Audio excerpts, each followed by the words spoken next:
사사기는 이스라엘이 가나안을 정복한 이후의 이야기입니다. 그런데 오늘 본문에 보니 특별한 상황이 생겼습니다. 1절에 여호수아가 죽은 후에라고 말하고 있습니다.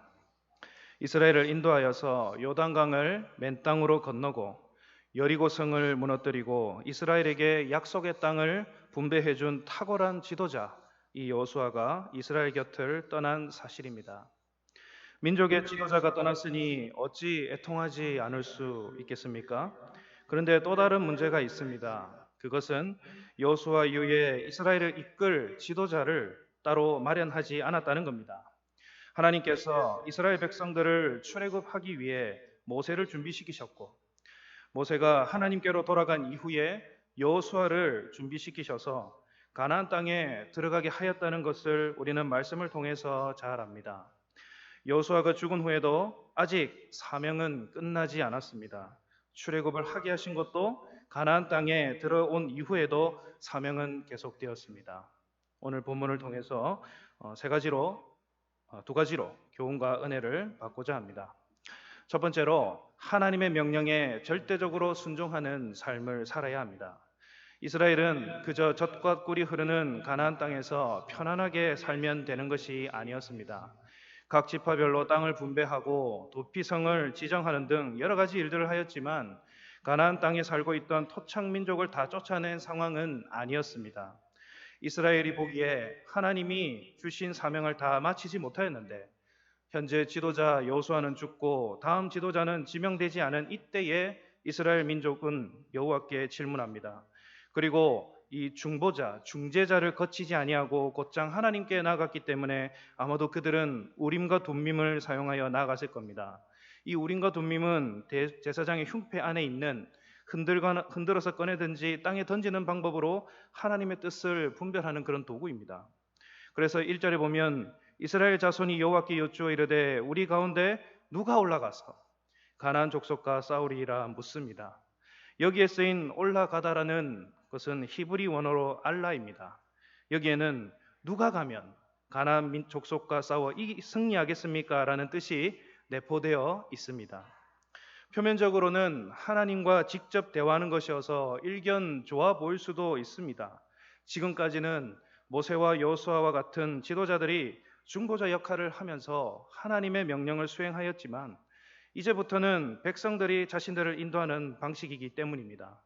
혹자는 민주주의가 실현된 것 아니냐라는 것으로 받아들일 수도 있겠지만 그렇지는 않습니다. 이것은 이스라엘 백성들의 위험 부담이 가나안 땅에서 더 커진 것을 의미합니다. 이스라엘이 누가 먼저 올라가서 가나안 사람과 싸우리까라고 여호와께 물었을 때에 여호와께서는 2절에 여호와께서 이르시되 유다가 올라갈지니라 보라 내가 이 땅을 그의 손에 넘겨주었느니라 하시니라 말씀합니다. 유다는 가장 크고 유력한 지파였습니다. 사실 이 야곱의 12아들 중에 장자는 르우벤입니다. 하지만 이 르우벤은 야곱의 첩 비라를 취한 것이 큰 오점이 되어서 장자의 역할을 제대로 수행하지 못합니다. 그래서 네 번째인 유다가 실질적인 장자가 됩니다. 이는 이스라엘이 출애굽하여서 가나안 땅에 들어갈 때에도 동일합니다. 유다는 앞장서서 전투를 치러냈을 뿐만 아니라 앞으로 형제들을 다스릴 지파였기 때문에 당연한 일일 것입니다. 이에 유다 지파는 홀로 올라가서 승리를 거두었어야 했습니다. 하나님이 이미 이 땅을 그의 손에 넘겨주었노라 확정하셨기 때문입니다. 그런데 어찌된 일인지 바로 가지 않고 자기 지파 안에 머물러 있던 시므온 지파로 갑니다. 거기서 함께 싸우자고 제안을 합니다. 이들은 야곱의 첫 번째 부인 레아의 동복 형제입니다. 3절에 보시면 내가 제비 뽑아 얻은 땅에 나와 함께 올라가서 가나안 족속과 싸우자. 그리하면 나도 내가 제비 뽑아 얻은 땅에 함께 가리라 하니 이에 시므온이 그와 함께 가니라 말씀합니다.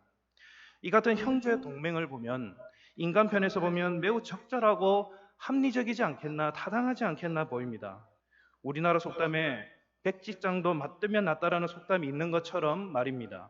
그러나 자세히 보면 유다는 부분적으로만 오늘 이 여호와의 명령을 들었습니다. 2절 어디에 봐도 유다와 시므온이라고 하지 않고 유다가 올라가라라고 하나님은 분명히 말씀하셨기 때문입니다. 그렇다고 유다의 고집과 주장에 하나님이 곧장 처벌을 내린 것은 아닙니다. 하나님이 말씀하셨을 때에 유다가 자기 주장에 대한 결정을 했음에도 불구하고 하나님의 말씀에 정면으로 도전하지 않는 한 인간의 자기 결정을 존중해 주시는 하나님의 긍휼함 또한 여기서 엿볼 수 있습니다. 하지만 이 같은 모습이 매번 들어맞는 것은 아닙니다.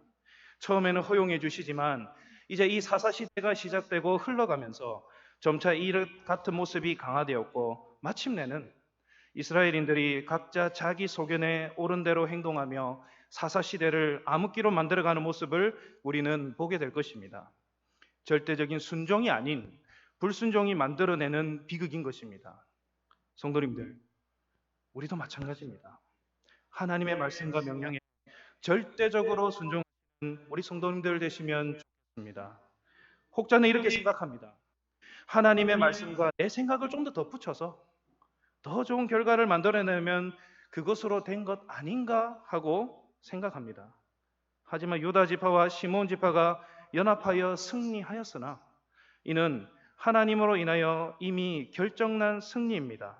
이미 이 땅을 유다의 손에 붙여놓으라 선언하셨기 때문입니다.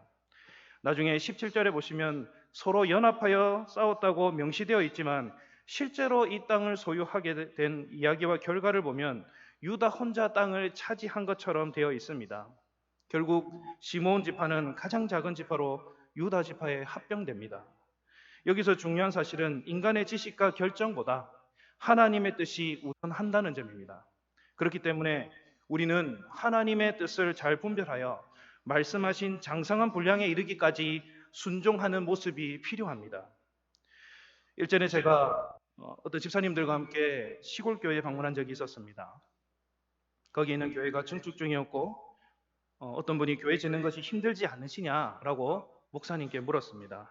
그랬더니 이 목사님의 말씀이 제 가슴 속에 아직도 남아 있는데요. 뭐라고 말씀하셨냐면 하나님이 말씀하신 데까지만 짓고 있습니다라고 이야기하는 것입니다. 재정이 모자란다든지 다른 이유가 있을 수도 있었겠지만 하나님의 말씀에 순종하며 짓고 있다고 하시는 목사님의 표정은 진짜였습니다.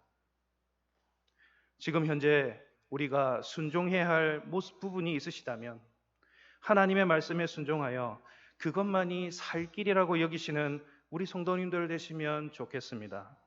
유다 지파가 비록 승리를 거머쥐었으나 어디까지나 하나님의 말씀으로 된 것이지 결국 시므온과의 연합과 수적 우세로 이긴 것은 아닙니다. 우리도 하나님께 기도하시면서 그대로 이루어지기를 소원합니다라고 생각합니다. 그러나 하나님의 분명하신 뜻이 각자에게 주어집니다. 이때 우리가 말씀에 순종하는 자세로 나아간다면 이것이야말로 그리스도인으로서 유일한 살 길이 될 것입니다. 그러므로 하나님의 말씀에 우리는 절대적으로 순종하며 나아가는 성도님들 다 되시기를 진심으로 바랍니다. 그리고 두 번째로 하나님이 허락하신 이 새 땅에는 두 가지 길이 있습니다. 첫 번째는 죽음의 길이요. 그리고 두 번째는 생명의 길입니다. 유다는 시므온 지파와 함께 올라갑니다. 그리고 가나안 족속과 브리스 족속과 전투하기 시작하고 하나님이 말씀하신 대로 그들은 유다 지파의 손에 넘어가게 됩니다. 오늘 말씀해 보시면 전사자도 10,000명으로 꽤 상당한 숫자입니다. 그리고 베색에서 아도니 베색을 만나서 그와 싸워 가나안 족속과 브리스 족속을 다 죽입니다. 그리고 아도니 베색은 전투에 져서 도망을 치다가 결국 유다 지파에게 생포됩니다. 하나님이 적들을 유다 지파에게 넘긴 대승리임에도 불구하고 이 유다 지파는 두 가지 우를 범합니다. 하나는 아도니 베색을 사로잡았음에도 하나님이 가나안 땅에 거주하는 족속들을 진멸하라는 이러한 명령을 무시한 채 예루살렘으로 끌고 가서 그곳 주민들에게 협박의 도구로 삼은 점과 바로잡아서 진멸하지 않고 그 아도니 베색의 엄지손가락과 엄지발가락만 잘라서 포로로 끌고 다닌 점입니다. 특히 이 엄지손가락과 발가락을 자르고 포로로 데리고 다닌 것은 하나님의 전쟁 방식이 아닙니다. 이는 가나안 본토인들의 포로를 대우하는 방식으로 매우 잔인하고 인간 이하의 대접을 하는 행위라 할 수 있습니다. 혹시 엄지손가락에 가시를 찔려본 적 있으십니까? 가시에 찔린 것만으로도 매우 아픈데 엄지손가락과 발가락을 자르면 이 손과 발에 힘이 실릴 수가 없다고 합니다. 더욱이 상 아래에서 먹을 것을 줍게 하는 것은 노예를 개처럼 취급하는 잔혹한 행위에 속합니다. 그래서 그를 붙잡아서 예루살렘에 끌고 간 것도 유다에게 대항하는 자의 종말이 어떠한지를 보여주는 의도에서 비롯된 것입니다. 이 아도니 베색이라는 이름은 베색의 주인이라는 뜻입니다. 한 족속의 왕이니 얼마나 큰 권력과 힘을 갖고 있었겠습니까? 하지만 그런 그도 7절에서 자신의 처지에 대해서 한탄합니다. 옛적에 70명의 왕들이 그들의 엄지손가락과 엄지발가락이 잘리고 내 상 아래에서 먹을 것을 줍더니 하나님이 내가 행한 대로 내게 갚으심이다 말합니다. 성도님들, 이 아도니 베색의 탄식을 들으시면서 어떤 것을 느끼십니까? 이 세상에서 하나님을 모른 채, 하나님을 무시한 채 온갖 부귀영화와 권력에 취해서 살아간다 할지라도 여호와를 섬기지 않는 한 결국은 영원한 죽음의 길로 가게 된다라는 뜻입니다. 그러니 잘 나가는 사람들, 특히 하나님을 알지 못하고 오히려 멸시하고 하나님은 없다고 말하고 있는 사람들의 성공을 우리는 부러워할 필요가 없습니다. 예수님이 구름 타고 오시는 여호와의 날에 모든 것이 정리되고 그들은 심판의 대상이 될 것입니다. 아도니 베색은 결국에는 진노의 하나님을 만났습니다. 그러나 이 진노의 하나님만이 참모습은 아닙니다. 자기 백성을 구원하시고 나로 말미암아 모든 자들을 인도하시며 광야에서 보호하시는 분이 우리 하나님이시며 은혜의 하나님이십니다. 아도니 베색의 비극적 종말을 바라보시면서 공의와 긍휼의 하나님을 또한 바라보시며 확신하는 우리 성도님들 되시기를 바랍니다.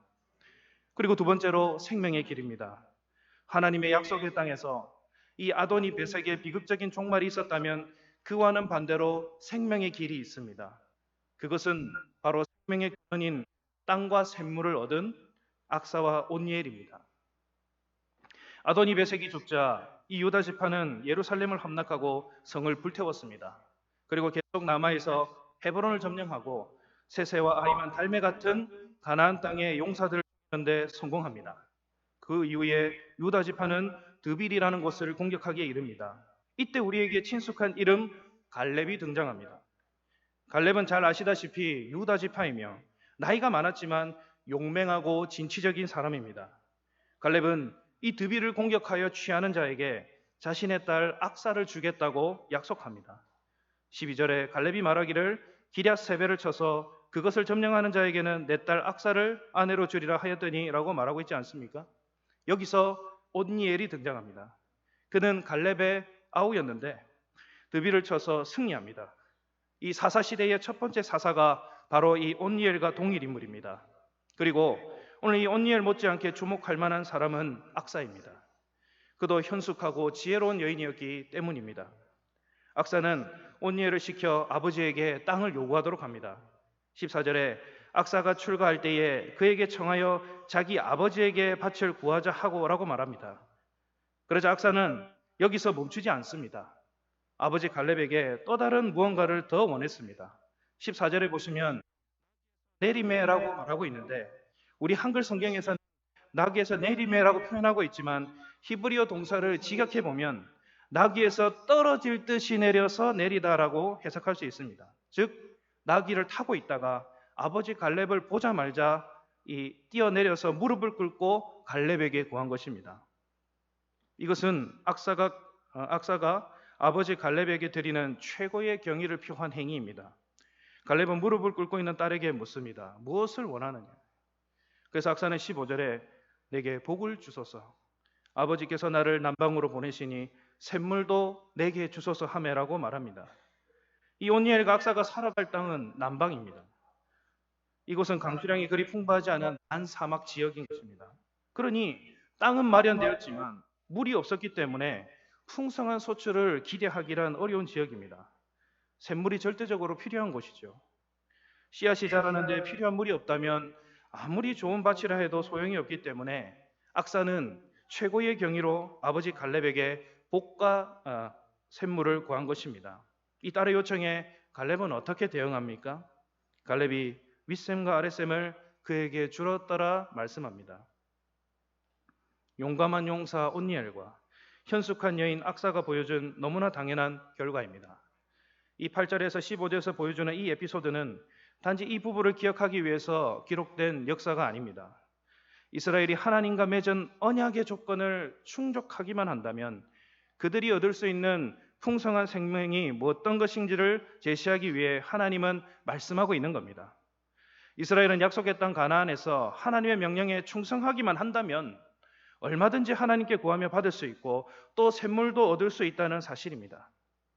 이스라엘의 민족의 사명은 바로 이 가나안 땅에서 그곳에 살고 있는 이방 민족을 모두 진멸하는 것이 유일한 생명의 길입니다.